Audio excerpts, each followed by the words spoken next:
எங்கள் வீட்டில் பூத்தாலே பூவின் நாயுள் கூடுமே.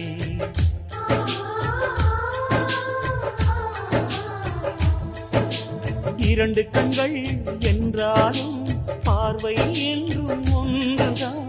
உருவத்திலே தனித்தனிதான், உள்ளம் என்றும் ஒன்றுதான். ஒரு சேவல்தான் நடை காப்பது, இந்த அதிசயம் பாருங்கள், கண்ணனை வாழ்த்துங்கள்.